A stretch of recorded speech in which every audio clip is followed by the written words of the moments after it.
बिस्मिल्लाहिर्रहमानिर्रहीम, अस्सलाम वालेकुम। आप देख रहे हैं हेड ऑन। मैं हूं मुनीफ फारूक। एक तरफ पाकिस्तान की अपोजिशन ने आज जो कौमी कॉन्फ्रेंस हुई उसका 9 नुकाती एजेंडा भी जारी कर दिया है।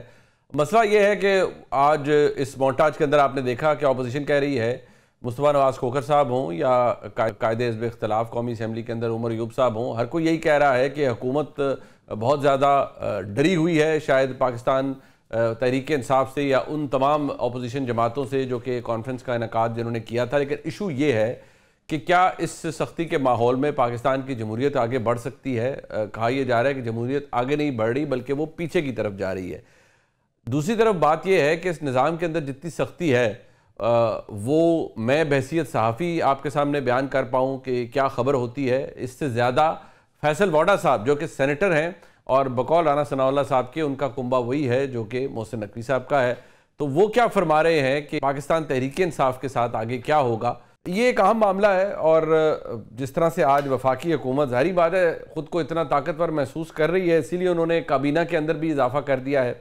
इसमें तकरीबन अगर देखा जाए तो तकरीबन 13 के करीब फेडरल मिनिस्टर्स हैं और फिर मिनिस्टर ऑफ स्टेट भी बनाए गए हैं। 3 शख्सियात को एडवाइज़र का अहदा दिया गया है, obviously with the status of federal minister. तो हुकूमत खुद को बड़ा मजबूत महसूस कर रही है। तो ये मामला जाएंगे किस तरफ, इस पर बात कर लेते हैं। हमारे साथ मौजूद हैं पाकिस्तान के सहाफ़ी और मेरे भाई जनाब मंसूर अली खान साहब। बहुत शुक्रिया मंसूर साहब आपका। और हमाद हसन साहब सीनियर सहाफ़ी हैं, बहुत शुक्रिया आपका भी। और बड़ी अहम खबरें भी हमाद हसन साहब के पास होती हैं, आपका भी बहुत शुक्रिया। मंसूर साहब, मैं ज़रा आपसे आगाज़ करना चाहूँगा। एक तो सबसे पहले ये हमने देखा हुकूमत खुद को बड़ा जारी बात है, जब आप ताकतवर महसूस करते हैं तभी आप बहुत से फैसले भी लेते हैं, बहुत से लॉन्ग टर्म फैसले लेते हैं कि आपको पता होता है कि आप अपनी माइट एस्टैब्लिश कर चुके हैं। इस निज़ाम के बारे में भी कुछ ऐसा ही कहा जाता है कि पहले निज़ाम ने खुद को खड़ा किया, फिर खुद को मजबूत किया और अब अपने खिलाफ जो चीज़ें हैं उनको दबाव में ला रहा है ये निज़ाम। लेकिन कंसिडरिंग कि जो एक अपोजिशन जमातों ने कॉन्फ्रेंस की, जिस तरह ने हुकूमत ने उसे रोकने की कोशिश की, वो बार बार कह रहे हैं, हुकूमत कह रही है नहीं जी हमने तो नहीं रुकवाई, हमारा तो कोई ताल्लुक नहीं। So where does it lead us to? बहुत शुक्रिया मुनीब साहब। देखिए, मैं जरा इसको होलिस्टिकली इसको एनालाइज करूंगा सिचुएशन को दोनों साइड्स के, और मैं इसमें एक तीसरा एंगल जो मेरे ख्याल में शायद आपने अपने इब्तिदाई में डिस्कस नहीं किया, वो चंद सहाफियों के हवाले से भी है जो वहां पे तकरीरें हुई हैं, मैंने जरा वो भी सुनी है, जरा मैं उसके बारे में भी बात करना चाहूंगा। सबसे पहले तो हुकूमती साइड के ऊपर आ जाएं। क्या आज हुकूमत जो है इस 2 रोजा परफॉर्मेंस के बाद, ये 2 दिन का टेस्ट मैच था, इसके बाद परेशान होगी? नहीं, मुझे नहीं लगता। आई डोंट थिंक कि इनको इन तकरीरों को सुन के या जो लोग वहां पे हॉल में मौजूद थे उनके बातचीत सुन के जो है उनके अंदर किसी किस्म की कोई परेशानी होगी। As a matter of fact मेरे ख्याल में जिसे कहते हैं ना, ओवर किल कर दिया हुकूमत ने। अगर इनको जगह ना दे के, इनको हॉल बंद करके, ये जरूरत नहीं थी इन चीजों की। ये बिलावजह जो है वो आपने सिचुएशन जो है बिलावजह खराब की मेरे ख्याल में, बल्कि फैसिलिटेट करना चाहिए था। उनको बोलने दें, आज़ादी होनी चाहिए, बात करने की आज़ादी होनी चाहिए, तकारीर करने की आज़ादी होनी चाहिए। दूसरी बात यह कि मैं अगर ऑपोजिशन के जितने भी रहनुमा यहां पे खड़े हुए थे, मैं अगर उनकी बात करूं 1 मिनट के लिए, पीटीआई के तमाम रहनुमाओं को जरा साइड पे कर दें, उनको बाद में देखते हैं, जरा बाकियों की बात करें। महमूद अशरफजई साहब, yes I respect him because वो माजी के अंदर भी जो है जमहूरियत के हवाले से अपना यही पॉइंट ऑफ व्यू रखते रहे हैं। इवन दो इमरान खान साहब उनका मजाक उड़ाते थे, लेकिन ठीक है, आई रिस्पेक्ट हिम कि उनका पॉइंट ऑफ व्यू यही है। उसके बाद आ जाए शाहिद खान अब्बासी साहब और मिफ्ता इस्माइल साहब, दोनों बड़े रिस्पेक्टेबल पॉलिटिशियंस हैं, मैं बड़े उनकी इज्जत करता हूं। लेकिन एक छोटा सा प्रॉब्लम है इस सारे मामले में प्रॉब्लम यह है कि आज जिस एस्टैब्लिशमेंट के हवाले से आपको तकलीफ हो रही है, बुरा लग रहा है, इसी एस्टैब्लिशमेंट के साथ जब आप मिल के पीडीएम की गवर्नमेंट बना रहे थे तो यही मिफ्ता इस्माइल साहब उसके वजीर खजाना थे। तब तो उन्होंने कोई एतराज नहीं किया था, तब तो उनको कोई प्रॉब्लम नहीं थी, वो उस वक्त तक कुर्सी भी मौजूद थी, सब ठीक था, उनको कोई इशू नहीं था। यही शाहिद खान अब्बासी साहब माजी के अंदर जो है जब एस्टैब्लिशमेंट का सहारा मिलता था, सपोर्ट होती थी, वजीर आजम की कुर्सी तक भी पहुंच गए, तब कोई प्रॉब्लम नहीं थी। आज आपको अपनी पार्टी के लिए एक लॉन्चिंग पैड चाहिए तो आप जो है वो पीटीआई के साथ जाके अटैच हो गए कि अच्छा जी जो यहां पे एक स्ट्रगल हो रही है तो मेरी स्ट्रगल भी जो है वो आप 2 लोटे जो है वो मेरे भी बीच में डाल लें। ये एक अजीब लगती है बात। उसके बाद अब आ जाए जरा पीटीआई के रहनुमाओं की तरफ। सलमान अकरम राजा साहब की कितनी स्ट्रगल है वो हमने 24 नवंबर को हमने देख लिया था, जब वो अकेले गाड़ी के अंदर जो है अपनी वीडियो बनाते हुए पूरे लाहौर के अंदर घूम रहे थे और वो इस्लामाबाद नहीं पहुंच सके थे। और सवाबी का जलसा जिस दिन 8 फरवरी को रखा गया तो लाहौर से इलेक्शन लड़ने वाला पाकिस्तान तहरीक इंसाफ का सेक्रेटरी जनरल लाहौर में रहने के बजाय सवाबी चला गया था और पीटीआई के अपने अंदर से उनके ऊपर एतराजात हो रहे थे। और उसके बाद जब आप एस्टैब्लिशमेंट की बात करते हैं, आप फसाइयत की बात करते हैं, मार्शल लॉ डिक्टेटर्स की बात करते हैं, तो पाकिस्तान तहरीक-ए-इंसाफ की हिस्ट्री जो है वो जनरल परवेज मुशर्रफ से होते हुए ज़िया-उल हक का रास्ता काटते हुए अयूब खान तक जाती है और फिर वहां जाके ब्रेक लगा देती है। वहां जाके ब्रेक लगाती है और पीछे याहिया खान तक जाती है, फिर ब्रेक लगाती है, अयूब खान तक नहीं आती। अयूब खान को वो डिक्टेटर नहीं मानती, अयूब खान के किए गए कामों को, उनके किए गए इकदामात को कोई बात नहीं करती, उसके बारे में कोई जिक्र नहीं करती। तो क्या वाकई आप एक्चुअली एस्टैब्लिशमेंट के हवाले से और एस्टैब्लिशमेंट के इन्वॉल्वमेंट के हवाले से खड़े होना चाहते हैं? एंड लास्टली जो आपने, मैं जर्नलिस्ट के हवाले से बात करूंगा, मैं आसमा शिराजी साहब वहां मौजूद थी, असद अली तूर थे, एजाज सैयद थे वहां पे। अब मैं कम से कम अगर वहां पे होता तो मैं कम से कम चंद ऐसे अफराद के साथ स्टेज शेयर ना करता जो माजी के अंदर खुद एस्टैब्लिशमेंट के मोहरे रहे हैं। एस्टैब्लिशमेंट के कहने के ऊपर फाइलें देख देख के वीलॉग्स करते रहे हैं, प्रोग्राम्स करते रहे हैं, और आज वो कहते हैं जी हमारी आंखें खुल गई हैं। तो हम जो है पहले जमाने जाहिलियत के अंदर थे, अब हमें पता लग गया है। तो आई एम सॉरी, लेकिन इन ऐसे क्रेडिबल जर्नलिस्ट को इन लोगों के साथ स्टेज शेयर नहीं करना चाहिए था, क्योंकि आपकी क्रेडिबिलिटी को वो लोग भी अपने एडवांटेज के लिए इस्तेमाल करेंगे। ये बात आपकी कम से कम जो स्टैचर आसमा शिराजी साहबा का और एजाज सैयद साहब का, दोनों प्रोफेशनल जर्नलिस्ट हैं और बड़े क्रेडिबल हैं, एज यू राइटली सेड के बड़े क्रेडिबल दोनों जर्नलिस्ट हैं।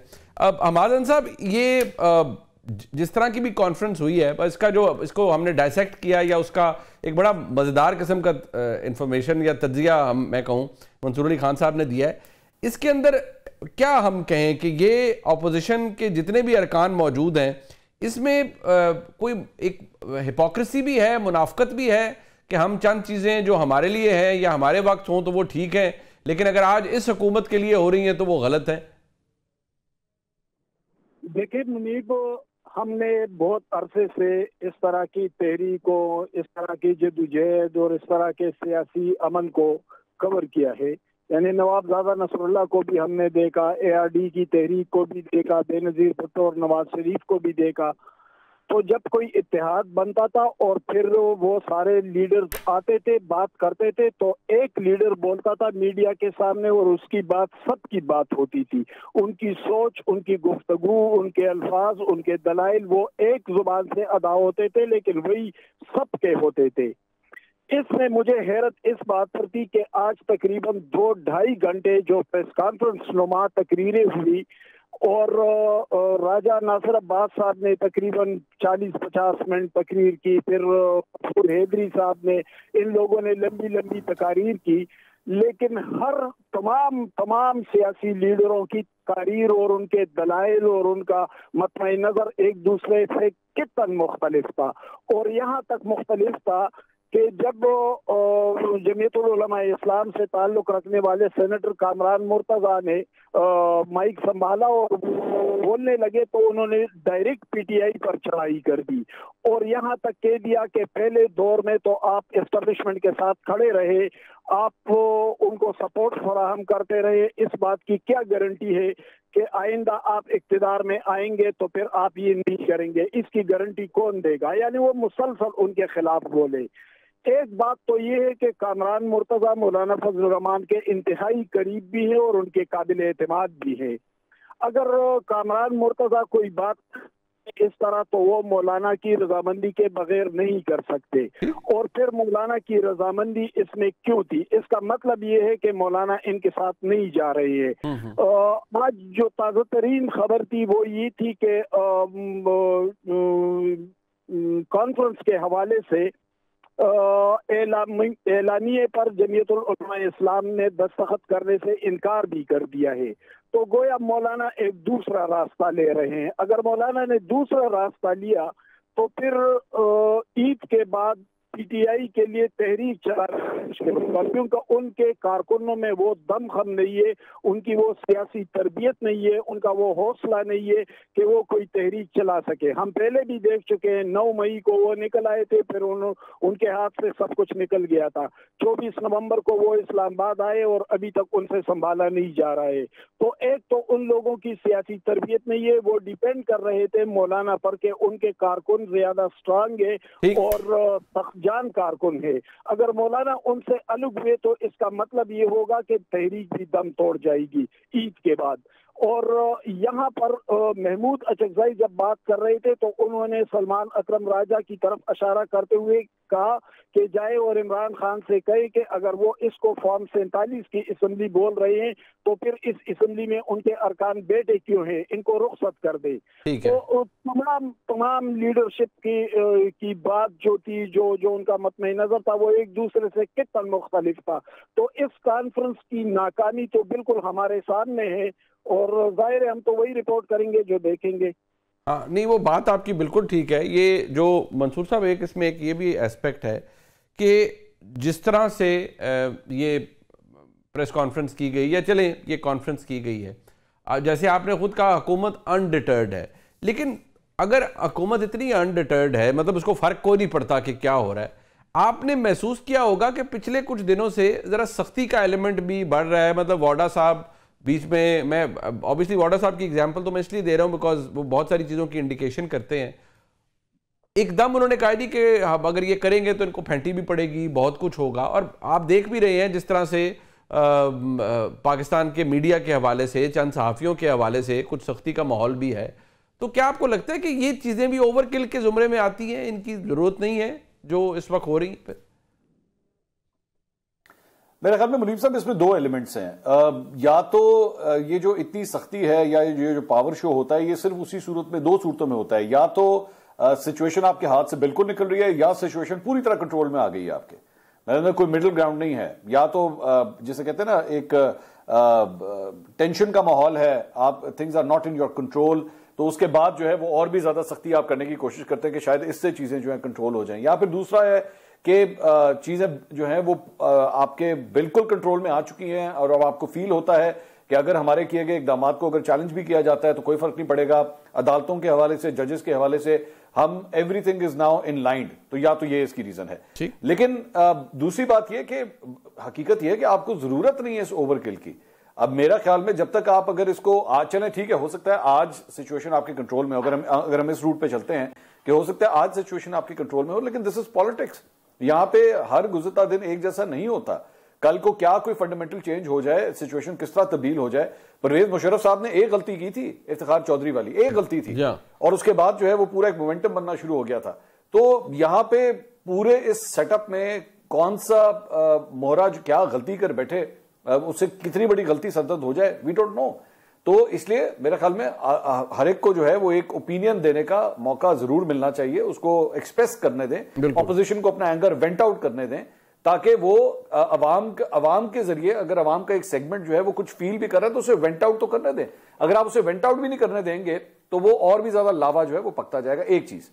दूसरी बात ये कि मेरा ख्याल में एक और भी रीजन जो मुझे लगता है ज्यादा सख्ती की, वो ये है कि शायद एस्टैब्लिशमेंट ने एक पूरी कोशिश की, मौका दिया, खास तौर पे जो हमने 24, 25 और 26 नवंबर वाली सिचुएशन थी उसमें हमने देखा कि हाँ, बैकडोर बातचीत चल रही थी, एंगेजमेंट हो रही थी। लेकिन जब वो ब्रेक हुआ है वो सिलसिला, और उसके बाद इन्होंने डोनाल्ड ट्रंप और अमेरिका के हवाले से जो कुछ किया, और हमने वो शहबाज गिल की ट्वीट्स और वो सब कुछ, हमने डोनाल्ड ट्रंप की इनॉग्रेशन और वो जब वो हलफ वगैरह उठा रहे थे उस वक्त जो हमने जोश देखा वो लिटरली बॉर्डर लाइन तक, उस बात तक चला गया था कि बस हमें आप हमारे लिए मुश्किलात आसान कर दें। टू हेल विद इट कि आप पाकिस्तान के मामलात में बोलते हैं, चाहे आपने जितना मर्जी प्रेशर इस मुल्क के ऊपर डालना है आप डाल दें। अब तो मतलब बात सैंक्शन तक की आ गई है। मतलब जिन पॉलिटिशियंस को वो लोग वहां पे सपोर्ट कर रहे हैं वो सैंक्शन लगाने की बातें कर रहे हैं। जी हाँ, बिल्कुल, बिल ड्राफ्ट कर रहे हैं, लॉ ड्राफ्ट कर रहे हैं। उसका भी एक रिएक्शन, जी हाँ, शायद ये उसका भी रिएक्शन है कि अच्छा यार, अगर आपने फिर इस हद तक जाना है ना। और उसके बाद सोशल मीडिया के ऊपर एक कैंपेन चलना, आर्मी चीफ को लेके, मरियम नवाज साहबा को लेके, जिस किस्म की बड़ी एक बेहुदा किस्म की कैंपेन जो है वो चली है। और ये इस तरह की कैंपेन जो होती है ना, ज़हन में रखिएगा, ये एमी कोई ऑर्गेनिक तरीके से नहीं होती। इसके पीछे पूरी there is a method in the madness. There are people over there जो इस चीज को सपोर्ट करते हैं, प्रमोट करते हैं, इन वीडियोस को बनवाते हैं, उसको फैलाते हैं। ये पूरा एक सिस्टम है। तो जब आपने अगर ये वाला रूट लेना है, जारी बात है, अगर पाकिस्तान तहरीक इंसाफ के उन लोगों ने जो बाहर बैठे हुए, अगर उन्होंने ये फैसला किया कि हमने ये वाला रूट लेना है, तो फिर एस्टैब्लिशमेंट भी फिर ये दूसरे वाला रूट लेगी, और वो इसीलिए वो भी फिर उसी तरह जा रही। जबकि मेरी नजर में ये दोनों ही काम नहीं होने चाहिए, ना उनको वो रूट लेना चाहिए और ना एस्टैब्लिशमेंट को ये रूट लेना चाहिए। ओके, अच्छा, एक बात मंसूर अली खान साहब, ये क्योंकि हुकूमत ने साथ ये भी कुछ चीजें की, अब जैसे फेडरल कैबिनेट के अंदर एक्सपेंशन हुई है, इससे ये भी एक तासुर मिलता है कि हुकूमत खासतौर पर प्राइम मिनिस्टर बड़े कंफर्टेबल जोन के अंदर चले गए हैं कि ये इस तरह के एक्सपेंशन, ये चीजें आप तब करते हैं ना when everything falls into its place. पूरे 1 साल के बाद ये एक्सपेंशन हो रही है, इफ आई मे से सो। नहीं, आपने बिल्कुल राइटली पॉइंटेड आउट, और मेरा ख्याल में जो परवेज खटक साहब की जो एक इंक्लूजन है, दिस इज वेरी सिग्निफिकेंट, क्योंकि मतलब परवेज खटक साहब के साथ मोहसिन नकवी साहब की मुलाकातें हो चुकी थी। परवेज खटक साहब तो पिछले दिनों मौलाना फजल रहमान साहब से भी मिले थे जाके, तो एक्सपेक्ट तो ये किया जा रहा था, आवाज तो मार्केट में ये आ गई थी कि शायद वो JUFA की तरफ जा रहे हैं, लेकिन ये तो कैबिनेट की तरफ आ गए हैं। तो इसका मतलब है, और दूसरी बात ये, मैं आई वांट टू से दिस कि हमने जिस तरह 2 रीसेंट एक हमने तकारीब देखी हैं, हॉर्स एंड कैटल शो की क्लोजिंग सेरेमनी, और एक वो जो ग्रीन प्रोजेक्ट जो एक हमने साउथ पंजाब के हवाले से देखा, उसमें आर्मी चीफ का आना, मरियम नवाज साहिबा के साथ वहां पे उस तकरीब में शिरकत करना, ये सारे जो है वो इंडिकेशंस यही हैं कि मौजूदा हुकूमत जो है वो अपने आप को बहुत कंफर्ट जोन में देख रही है। और शायद पहले कोशिश की गई थी, जो थोड़ा सा चंद अंदर से खबरें आई हैं कि पीपल्स पार्टी को दोबारा तो कोशिश की गई कि इनको किसी तरह कैबिनेट में शामिल किया जाए, लेकिन पीपल्स पार्टी ने भी जो है उसके ऊपर एतराज किया या उन्होंने इनकार किया कि नहीं, हम जहां बैठे हैं वहीं से हम लोग इन कंफर्ट जोन, तो इसीलिए अब इस कैबिनेट को जो है वो नून लीग के लोगों के साथ ही इंक्रीज किया गया है। ठीक, अच्छा, एक प्रोग्राम में एक मुख्तसर सा ब्रेक शामिल करते हैं, नहीं वापस आते हैं। चौधरी खान साहब भी हमारे साथ हैं, साहब का शुक्रिया। एक ब्रेक के बाद वापस आते हैं, हम कोशिश करेंगे कामरान मुर्तज़ा साहब को भी जरा लाइन पे लें, क्योंकि इस वक्त जो सिचुएशन है जरा उसको JUFA के पर्सपेक्टिव से भी देखना बड़ा ज़रूरी है कि शोला बयानी हुई, तकारीर हुई, लेकिन व्हाट नेक्स्ट, नज़र क्या आ रहा है। मेरे साथ मंसूर अली खान साहब भी मौजूद हैं और मुझे ज्वाइन किया है सेनेटर कामरान मुर्तज़ा साहब ने टेलीफोन लाइन पर। JUFA के मरकज़ी रहनुमा हैं और अपनी क़यादत के यानी जनाब मौलाना फजल रहमान साहब के बहुत करीब हैं। कामरान मुर्तज़ा साहब, बहुत शुक्रिया आपका सर, आपने वक्त दिया। मैं ज़रा आपकी राय जानना चाहूँगा इस कॉन्फ्रेंस के हवाले से, या ओवरऑल एक जो इस ग्रैंड अलायंस जिसको नाम दिया जा रहा है, पता नहीं ये बना भी है या अब तक नहीं बना। पहले तो ये बताइए, आपके नज़दीक फरमाइएगा कि ये बन गया है, बनने के करीब है? अभी तक जो है ना वो चीजें जो है वो प्रोसेस में है, अभी वक्त लगेगा, इतनी जल्दी ये मामला नहीं हो सकते। उसकी रीजंस है, उसकी रीजन आज जो कॉन्फ्रेंस थी उसकी वन ऑफ द रीजन जो है मैंने अपनी स्पीच में जो है ना बता दी। इसमें 26 अमेंडमेंट में हम सारे इकट्ठे थे, बावजूद एक माजी के जो है ना, इसके बावजूद मौलाना साहब ने इनको इंगेज किया, इनके साथ रहे, 5 वीक तक हम सारा रिजल्ट करते रहे, बहुत चीज़ें डाइल्यूट हो गई, स्टिल बहुत सारी चीज़ें ठीक नहीं होंगी। उसके बाद जो है ना वो एक्यूज हम हैं और गाजी दूसरे हैं, ये तो कोई बात नहीं है ना। मतलब उसमें कम से कम जो हमारा किरदार है उसको, उस किरदार को माना जाना चाहिए, और वो किरदार जो है वो PTI के हवाले से वो दुगना इसलिए हो जाता है कि हमारा एक टफ माजी है, उसके बावजूद हम उनके साथ चले और सारा जितना भी वो 56 क्लासेस थे उसमें जो ना मेजॉरिटी उनको तंग कर रही थी, उनको इफेक्ट करती थी, और उसका सारा वजन जो है वो हमने अपने ऊपर लिया। ठीक, मगर स्टिल उसके बाद जो है ना फिर बात इधर उधर हो गई, तो मतलब बातें क्लियर होने वाली हैं कि आज के बाद फिर कल क्या होगा, और ये जो चीज़ें जो हमारी रिजर्वेशन है वो किस तरह से एडजस्ट होंगी। अगर इलेक्शन गलत है तो ये इलेक्शन जो है ना वो खैबर पख्तूनख्वा में भी तो गलत है ना। बिल्कुल ठीक। अच्छा कामरान साहब, ये फरमाइएगा, मुझे याद पड़ता है रिसेंटली प्राइम मिनिस्टर साहब भी मिलने आए मौलाना साहब से, और मैं ज़ाती तौर पर समझता हूँ, बल्कि इन्फॉर्मेशन के बेसिस पे कह रहा हूँ कि बहुत इस्तराब में मुब्तला थे वज़ीर आज़म भी, और उन्होंने बड़ी कोशिश करके बहुत जल्दी में मौलाना साहब से मुलाकात की। मौलाना साहब के दरवाजे हर एक के लिए खुले हैं और वो हर एक को खुशामदेद कहते हैं। इस वक्त अगर मैं समझूँ, ठीक है शायद मुश्किल भी हो या शायद आपके लिए बहुत आसान हो, आप खुद को इस ग्रैंड अलायंस या इस अपोजिशन की जमातों के करीब समझते हैं या अब खुद को हुकूमत की ज़्यादा करीब समझते हैं? हम अपोजिशन में हैं, अपोजिशन में थे और अपोजिशन में रहेंगे। हम गवर्नमेंट के नज़दीक अपने आप को नहीं समझते, बावजूद ये कि बहुत एहतराम का रिश्ता है मियाँ साहबान का और मौलाना साहब का। आपने कहा वो आए भी जल्दी नहीं आए, मगर जल्दी में वो भी नहीं आए, वो भी इसी तरह से देर करके आए। अच्छा तो जो जिस दिन उन्होंने आना था उस दिन उनको बहुत जल्दी थी। तो बहरहाल उनके साथ एहतराम का रिश्ता अपनी जगह पे, पॉलिटिक्स अपनी जगह पे। हम अपोजिशन में अपना किरदार, मेरा ख्याल है कि बेहतर तरीके से अदा करते रहेंगे, भले किसी अलायंस का हम हिस्सा बने या ना बने। अलायंस अभी तक मैच्योर नहीं है कोई बात भी, हमने जो कुछ, जो हमारी सब कमेटी थी उसमें जो कुछ हुआ था, जो कुछ रिजर्वेशन कन्वे हुई थी, वो रिस्पॉन्ड नहीं हुई। ठीक, अच्छा ये भी फरमा दीजिएगा कि जिस तरह से आज महमूद खान अकरज़ई साहब भी फरमा रहे थे, वो सलमान अकरम राय साहब को एड्रेस करके फरमा रहे थे कि जी आप इमरान खान साहब से बात करें और आप इस फॉर्म 47 वाली कौमी असम्बली से निकलें और बाहर निकल आए, इस तरह के अब गो के वो बात तहरीक इंसाफ से ताल्लुक रखती है, लेकिन क्या ये मसले का हल है आपके नज़दीक कामरान मुर्तज़ा साहब, या आप जमात के तौर पर कि असम्बलियों से इस्तीफे दें, बाहर निकल आए? मसले का हल तो एक ही है। देखिए, इस पाकिस्तान में जो है ना, वो ये गुज़श्ता 1-2 साल से तो ये सब कुछ खराबी नहीं हुई। हम ये कह सकते हैं कि 1-2 साल में ये खराबियाँ बढ़ गई हैं, मगर इससे पहले की खराबियाँ थीं। ये 75 साल की खराबियाँ हैं, और सारी खराबियाँ जो है ना, उसमें कहीं ना कहीं कोई ना कोई पॉलिटिकल पार्टी जो है वो शरीक रही है। इसके लिए कोई कमिटमेंट करनी होगी, नया चार्टर जो है वो, चार्टर ऑफ डेमोक्रेसी जो है वो रिक्वायर्ड होगा, और तय करना होगा कि एस्टैब्लिशमेंट के साथ ये नहीं, उस तरह से नहीं कि एक को हम निकालेंगे अपने जोर पे और उसके बाद जो है ना वो जाके एस्टैब्लिशमेंट से हाथ मिलाएगी, और उसके बाद जो है ना वो दूसरी पार्टियां जो निकालने में शरीक थी वो अपना साइज वो भी गंवा देगी। इस तरह से नहीं होगा, बातें तय करें सारी। अच्छा, मेरा ठीक, मेरा ये आखिरी आपसे सवाल है, आपके नज़दीक जितना तहरीक इंसाफ के दोस्तों से आपसे अप्रोच भी करते रहे, उन्होंने इंगेज भी आपको किया 26वीं आईनी तरमीम में, आपने कहा कि मौलाना साहब ने भी उनको एंगेज किया बहुत सारे मामलात के ऊपर, उन चीज़ों का भार भी अपने ऊपर लिया जिनका ताल्लुक आपसे नहीं था, ये भी बात दुरुस्त है, लेकिन क्या इस बात की यकीन दहानी है इस ऑपोजिशन के तर्ज अमल से कि आइंदा कोई एस्टैब्लिशमेंट से हाथ नहीं मिलाएगा? क्योंकि बसत एहतराम मुझे या मेरे बहुत से कुलीग, मेरे साथ मेरे भाई मंसूर अली खान भी इस प्रोग्राम में आपको सुन रहे हैं, हमें पता नहीं, या मैं उनके बिहाफ पे ये खुद ही कह रहा हूं कि हमें पता नहीं क्यों लगता है कि ये सब इक्तदार की लड़ाई है, और जब इक्तदार के करीब जाएंगे तो दोबारा फिर सारे हाथ मिला लेंगे जहां जिसने मिलाना है। देखिए, हम इक़्तिदार की लड़ाई में शायद शामिल नहीं होना चाहते। इक़्तिदार की लड़ाई में अगर फर्ज कर लीजिए, अगर किसी वक्त हमें इक़्तिदार का ताना भी दे, तो हमारे पास 2-2.5 वजारतें थी, जिसमें से 1.5 वजारत जो है ना वो तला महमूद के पास थी। तो हम इस नाकर्दा गुनाह की सजा जो है ना मजीद नहीं भुगतना चाहते। अच्छा, तला महमूद साहब भी तो आपके अपने ही थे सर। चले, मैं इससे ज्यादा कुछ नहीं कहूंगा। कानून साहब बहुत शुक्रिया सर, आपने कीमती वक्त दिया अपना, I am very grateful. Mansoor Ali Khan sahab, ये ओके, कामरान मुर्तज़ा साहब आपको पता है वो बड़ी दो टोक सी गुफ्तगू करते हैं।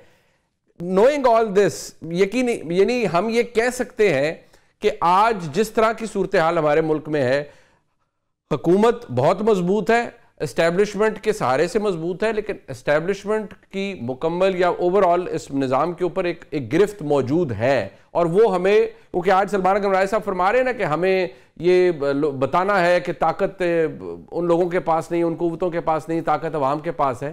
थियोरेटिकली तो ये बातें हम कह सकते हैं, लेकिन प्रैक्टिकली शायद हम इनसे बहुत दूर हैं। नहीं, आई एग्री विद यू। और मेरे ख्याल में आपने जो आखिर में आपने सवाल किया था, आपने पूछा नहीं था, लेकिन आपने बिल्कुल मेरी भी तर्जुमानी की थी कि मेरा ख्याल में ये जो एंटी एस्टैब्लिशमेंट कार्ड होता है, ये सर्दियों के कपड़ों की तरह होता है। ये आप अलमारी में रखते हैं, बवक्त ज़रूरत जब टेम्परेचर 5-10 डिग्री 5 डिग्री तक आता है तो वहां से उनको निकाल लिया जाता है, उनको पहना जाता है। मौसम जब सर्द से गर्म होना शुरू होता है, जिस तरह आजकल हम आहिस्ता आहिस्ता गर्मियों की तरफ जा रहे हैं, तो दोबारा इन कपड़ों को जो है वो अलमारी में रख दिया जाएगा। तो यहां पे भी पॉलिटिक्स के अंदर जो है बवक्त जरूरत एंटी एस्टैब्लिशमेंट कार्ड जो है वो प्ले किया जाएगा, और जब आपको जरूरत पड़ेगी, इक्तदार जो है वो आपसे सिर्फ चंद कदमों की दूरी पे होगा, तो फिर उसके बाद आप हर किस्म का कॉम्प्रोमाइज करने के लिए तैयार हो जाएंगे। और आज के ये जो मतलब मुजाहिदीन हैं जमहूरियत के, ये फिर वही काम करेंगे जो आज नून लीग कर रही है। जिस तरह ये वोट को इज्जत देती थी आज से चंद साल पहले, उसके बाद वोट को उठा के कहां फेंका आपके सामने है। तो और दूसरी बात ये कि या तो फिर भी कोई ऐसे चेहरे हो ना, नए चेहरे हो, नई पार्टी हो, और मैं कहूं कि हाँ ये अगर कुछ वादा कर रहे हैं तो शायद ये करके दिखाएंगे। तो यहां पे तो इमरान खान साहब ने जब नहीं छोड़ा, नई पार्टी थी, नया चेहरा था, नया पाकिस्तान, नया एक अज़म था, नया जोश था, काम उन्होंने भी वही किया जो बाकी सारी जमातें कर रही थी। तो इसलिए बहुत मुश्किल होता है। और उसके बाद जो लोग आपको सपोर्ट कर रहे हैं, कई ऐसे लोग हैं जिनकी तारीख भरी पड़ी है, अगर उन्होंने एस्टैब्लिशमेंट की उंगली ना पकड़ी होती तो आज वो रेलेवेंट ही ना होते, आज वो माइक के सामने खड़े होने के काबिल भी ना होते। तो मैं किस तरह इनकी बात पे यकीन करूं कि जनाब आज इस उम्र में आके 55, 60, 65 साल की उम्र में आके जनाब अब ये लोग बहुत ज्यादा जमहूरी हो गए हैं, मुझे बताइए। हाँ नहीं, वो भी नहीं है। और टुवर्ड्स द एंड मंसूर साहब, एक सवाल जो मेरे आपके जहन में, और अक्सर दोस्त पूछते भी हैं कि यार इमरान खान साहब के अलावा क्या, और क्योंकि बात उनकी हवाले से होती है, बाय एंड लार्ज वो एक इंपॉर्टेंट फिगर है पाकिस्तान की सियासत का, लेकिन क्या हम ये दुरुस्त असेसमेंट है कि फिर 2027 तक कम से कम अगले 2-2.5 साल तक कोई तब्दीली नजर नहीं आ रही, even I don't know Imran Khan साहब की रिहाई के हवाले से भी, क्योंकि जो स्पेस क्रिएट होनी थी वो भी शायद नहीं हो सकी। और जिस तरह आपने इशारा किया कि जितना ओपनली फिर अमेरिका पे रिलायंस दिखाई गई है, उसका ब्लो बैक भी बहुत बुरा आया है। अच्छा, आपने ना ये बीच में एक जुमला इस्तेमाल किया कि lesser of all the evil, मतलब जो भी मौजूद है, तो इसमें इमरान खान साहब की ही चॉइस है, इसके अलावा और कौन सी चॉइस है? ये अक्सर पीटीआई के सपोर्टर्स भी जो है वो ये अक्सर ये तावील देते हैं कि हाँ ठीक है गलतियां की हैं, लेकिन वो बाकियों से तो बेहतर है ना, नवाज शरीफ और इन लोगों से भी सबसे बेहतर है। मैं आपको पता है स्वयंवर क्या होता है? मतलब ये एक रस्म हुआ करती थी एक जमाने में, जहां पे बेसिकली आपको जाके जो है ना वो लड़कियों को अपना दुल्हा जो है वो चूज करना होता था। There were many people standing over there, उसमें से कोई एक चूज करना पड़ता था। Why put me in a position कि मैं ये कहूं कि जनाब हाँ ये उससे कम है, ये उससे ज्यादा है। मेरी नजर में सारे एक जैसे हैं, मेरी नजर में ये सारे एक जैसी गलतियां करने वाले हैं। मेरी नजर में इनको एक ही रूट आता है, आप चाहे टीम ए में जाएं, चाहे बी में जाएं, चाहे सी में जाएं, आपका पैसा जिस तरह है वो आप किसी भी बैंक में रखें, वो जाएगा उन्हीं के पास, बैंक के पास ही जाएगा। बिल्कुल। तो यहां पे भी आप बेशक जिस मर्जी जमात को वोट दें, काम और हरकतें तकरीबन 98% उन्होंने एक जैसी करनी है। जहां से ये ऑर्डर लेंगे वहीं से ऑर्डर आएगा, जहां से वजीरे दाखिला लगना है वहीं से लगेगा, जहां से वजीरे खजाना लगना है वहीं से लगेगा, जहां से फॉरेन मैटर्स के अंदर पॉलिसीज के हवाले से जहां से डिक्टेशन आनी है वहीं से आएगी। जब एक्सटेंशन देने का कहा जाएगा एक्सटेंशन दे दी जाएगी, और अगर एक्सटेंशन नहीं देनी होगी तो उसकी भी चंद वजूहात होंगी। तो मुझे तो इससे कोई फर्क नहीं पड़ता। मुझे माजरत के साथ जो सबसे ज्यादा नाउमीदी है वो इसी बात से है कि ये तमाम चेहरे, ये तमाम जमातें, ये जो कुछ भी कर रही हैं, मुझे ये तब्दीली के निशानात नहीं दिखा रही, मुझे ये तब्दीली के ख्वाब नहीं दिखा रही, इसलिए आई एम सॉरी, मुझे तो कोई उम्मीद नहीं है। आपको कोई उम्मीद नहीं। बहुत शुक्रिया जनाब मंसूर अली खान साहब ने हमारे साथ चंद अहम मामला जो कि सुप्रीम कोर्ट के अंदर मौजूद हैं, ज़ेर इल्तवा है, उनके हवाले से गुफ्तगू करना लाजमी है। एक बहुत अहम मुकदमा यानी सिविलियंस का फौजी अदालतों में ट्रायल हो सकता है या नहीं, याद रहे कि ये उस बात पर कंटिंजेंट है कि फैसला क्या होगा। कुछ फैसले हो चुके मिलिट्री कोर्ट्स की जानिब से, सजाएं भी सुनाई जा चुकी हैं, लोग जेलों में भी मुंतकिल कर दिए गए हैं, लेकिन ये मामला किस तरफ जाता हुआ नजर आ रहा है। और 26वीं आईनी तरमीम के हवाले से जो दरखास्तें सुप्रीम कोर्ट में जमा कराई गई हैं, उस हवाले से मामलात क्या हो सकते हैं, इस पर बात कर लेते हैं। हमारे साथ मौजूद हैं जनाब अब्दुल क़य्यूम सिद्दीकी साहब, जो कि सीनियर सहाफ़ी हैं और इस वक्त बहुत से मुकदमात के हवाले से ना सिर्फ अपना बेहतरीन व्लॉग करते हैं डिजिटल मीडिया के ऊपर भी, बल्कि बेहतरीन रिपोर्टिंग भी करते हैं। बहुत शुक्रिया क़य्यूम सिद्दीकी साहब। सबसे पहले अगर मैं क्योंकि सुप्रीम कोर्ट के अंदर जो मामलात हैं, ये सिविलियंस का मिलिट्री कोर्ट में ट्रायल, हम रिमार्क्स की सूरत में ही, जो कि आपके तवस्सुत से आप रिपोर्ट कर रहे होते हैं, सामने आते हैं, या जो डिजिटल मीडिया पे आपके व्लॉग्स के साथ ही या इंटरेक्शन में पता चलता है, ये मुकदमा आपको कहाँ जाता हुआ नजर आ रहा है? क्या हम सेफली ये अज्यूम कर सकते हैं कि कोई प्रिडिक्टेबल फैसला हम इसमें देख सकते हैं कि क्या होगा? प्रेडिक्टेबल फैसला जाहिर है वो तो आप कुछ भी कह सकते हैं कि इस हवाले से क्या हो सकता है, लेकिन आपको पता, आप भी क्योंकि बजाते खुद एक वकील हैं, लॉयर हैं और चीजों को बड़ी अच्छी तरह से समझते हैं। जब तक जो ख्वाजा हारिस वज़ारत दिफा, फिर इमरान खान साहब के वकील, फिर सलमान अकरम राजा, बड़ी एक्सटेंसिव, तकरीबन जनवरी के बाद से सिर्फ एक हफ्ते इसकी समाप्ति हुई, बाकी हफ्ते में 4 दिन 5 दिन जो है वो इसकी समातें हो रही हैं। और अब तक के जो दलाइल और जजेस के मूड के हवाले से हम ये देखते हैं कि बेंच के अंदर भी कहीं कहीं मुख्तलिफ चीजों के ऊपर इख्तिलाफ राय मौजूद है, लेकिन आप हतमी तौर पर नहीं कह सकते हैं, क्योंकि अब ये लिमिटेड इस तरह से हो जाएगा कि आया जिन शिकों को कलअदम करार दिया गया है उस पर अगर देखा जाए, जस्टिस यहया अफरीदी का जो नोट है उसमें कहा गया कि उस पर सुना ही नहीं गया, और सुने बगैर अल्ट्रा वायरस कैसे करार दिया जा सकता है। दूसरा ये कि जो FBI का केस है वो लार्जर बेंच का है, और ये जो 4 जज साहबान का फैसला वो छोटे बेंच का है, तो वो उसको ओवररूल कैसे कर सकता है। लेकिन इस सारी चीज के बावजूद क्योंकि तमाम नए जज साहिबान हैं, बड़े एक्सटेंसिवली सुन रहे हैं और बड़े एहतियात से सुन रहे हैं। और इसमें जो मुझे लगता है कल के जो फैसल सिद्दीकी साहब के आर्गुमेंट्स के अंदर एक बड़ी अहम चीज थी, और वो ये थी कि जो आर्मी एक्ट के सेक्शन जिनको कलम करार दिया गया है उनको बहाल रखते हुए भी जो है वो उनको बहाल रखा जा सकता है, और जो ट्रायल है वो जो सिविल कोर्ट्स हैं या एंटी टेररिज्म की कोर्ट्स हैं उसके अंदर होगा। लेकिन यहाँ पे एक सवाल फिर उठेगा कि जिन लोगों के पहले ट्रायल हो चुके हैं और ऑफिशियल सीक्रेट एक्ट के तहत, तो आया वही होंगे या फिर उसके बाद मजीद चार्जेस जो है वो उनके ऊपर होंगे, क्योंकि वो तो अभी तक बहुत सारे लोगों को 10-10 साल तक की सजाएं हुई नहीं है उसमें। तो ये सवाल जो है वो देखने का, मुझे मोस्ट प्रोबेबली यही जाता है कि आर्मी एक्ट के जो सेक्शंस हैं उनको तो सुप्रीम कोर्ट का आईनी बेंच जो है ये उसको अल्ट्रा वायरस करार नहीं देगा, बाकी एक क्राइटेरिया मुकर्रर कर दिया जाएगा। राइट, ये एक अहम असेसमेंट है जो आपने दी है, क्योंकि बहसियत एक एक्सपीरियंस सहाफ़ी के, क्योंकि बहुत सी चीज़ों को आप ऑब्जर्व भी कर रहे होते हैं। मंसूब, एक बात और भी अब्दुल क़य्यूम सिद्दीकी साहब इस पे बताइएगा, इसका ताल्लुक डायरेक्टली कोर्ट प्रोसीडिंग से नहीं है, लेकिन ये शायद उस डिवीजन के हवाले से है जो कि आपने ऑब्जर्व की है बहसियत एक सहाफ़ी के, वो है तफरीक सुप्रीम कोर्ट के अंदर।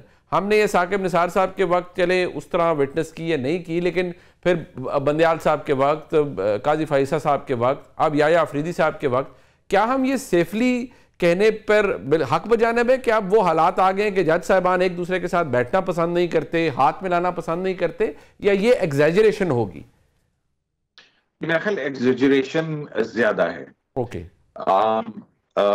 मेरा अगर इसको देखा जाए तो गो के एक इवेंट हुआ जो हल्फ बर्दारी का इवेंट था, उसके अंदर कुछ ऐसे इमेजेस थे जिसमें एक तनाव की सी सूरत हाल लगती थी, लेकिन हमें बड़े अच्छी तरह से पता है और कई जबान से जब गुफ्तगू हुई है तो उसमें देखें तो जस्टिस मंसूर अली शाह साहब के साथ भी ताल्लुकात और बेंच के दीगर लोग भी मिलते हैं, टी रूम के अंदर भी उनकी मुलाकात होती है, तो गुफ्तो शनीद होती है अपने अपने मौक़िफ़ के ऊपर रहते हुए।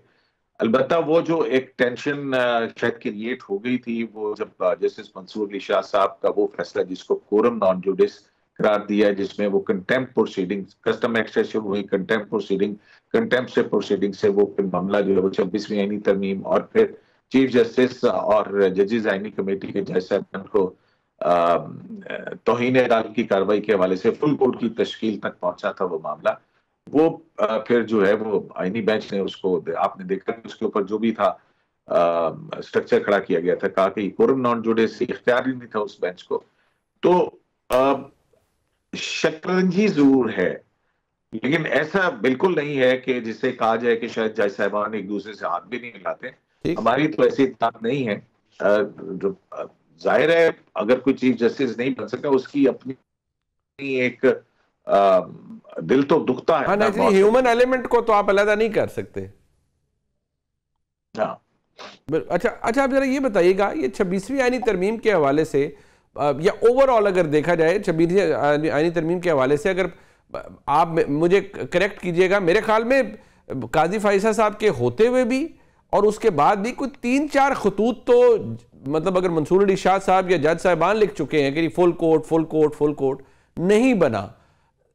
अगर नहीं बनता, जो कि एक उसमें बहुत से वकला जो ये कहते हैं नहीं जी बनना चाहिए, और एक साइड ये कहती है पाकिस्तान बार काउंसिल के या सुप्रीम कोर्ट बार एसोसिएशन के सदर ये फरमाते हैं कि नहीं जी आईनी बेंच ही है, आप उसको जरा एनलार्ज कर लें। तो आपके नज़दीक ये मामला इवेंचुअली, क्योंकि आईन भी यही कहता है कि जाएगा तो आईनी बेंच के सामने, लेकिन कॉम्पोजिशन आईनी बेंच की ही रहेगी, आपको लगता है वो उसमें कुछ इजाफा हो सकता है? देखें उसमें अब इसको कंपोजिशन को के बेंच का देख लें, वो तो जुडिशियल कमीशन ऑफ पाकिस्तान का इख्तियार है, और ये मामला कई मरतबा जुडिशियल कमीशन के अंदर जब भी ये मीटिंग हुई, पहली मरतबा जब आईनी बेंच बना था और फिर उसके बाद भी कि सुप्रीम कोर्ट के तमाम जज साहबान जो हैं उनको आईनी बेंच का दे दिया जाए, लेकिन इसके ऊपर वोटिंग के अंदर इख्तलाफ हुआ और अक्सरियत से ये फैसला हुआ कि आईनी बेंच जो है वो इस तरह से होगा, तमाम सूबों से मुनासिब एक जितनी तादाद होगी, चारों सूबों के उसमें जज साहिबान शामिल होंगे। तो अब जब तक कि आईनी तरमीम मौजूद है, 191(5) जो है वो मौजूद है, तो उस वक्त तक तो मेरा नहीं ख्याल है कि वो फुल कोर्ट की जानिब कोई मामला इस तरह से जा सकता है। ये आईनी बेंच ही है, और आईनी बेंच अगर ये कोई डायरेक्शन पास करता है जुडिशल कमीशन पाकिस्तान को, जिसने कि आईनी बेंच तश्कील देना है, फिर तो ये मुमकिन है। क्योंकि ये पहले का जो जूरिस्प्रूडेंस था काजी साहब से के वक्त जजेस कमेटी थी, उस वक्त इस तरह की कोई आईनी रिक्वायरमेंट नहीं थी। उससे पहले बंदयाल साहब थे, बंदयाल साहब तो मास्टर ऑफ द रोस्टर के ऊपर थे, तो उनके लिए ज्यादा चीजें आसान थी। लेकिन यहाँ पे एक बहुत बड़ी कॉन्स्टिट्यूशनल जो है वो रुकावट है, उसको अबूर किए बगैर नहीं हो सकता है, अनलेस एंड अनटिल कि आईनी बेंच जो है वो इस बात को समझे और जुडिशियल कमीशन ऑफ पाकिस्तान को कोई डायरेक्शन दे। अब ये भी एक और देखने वाली बात होगी कि क्या आईनी बेंच जो है इस तरह की कोई डायरेक्शन जेसीबी को दे सकती है। ये फिर एक और नई बात नया सवाल होगा। बिल्कुल ठीक। मैं बहुत शुक्रिया अदा करता हूँ अब्दुल क़य्यूम सिद्दीकी साहब का। प्रोग्राम आपने देखा जी, इसका फीडबैक हमें जरूर दीजिएगा। देखने का बहुत शुक्रिया। खुदा हाफिज़।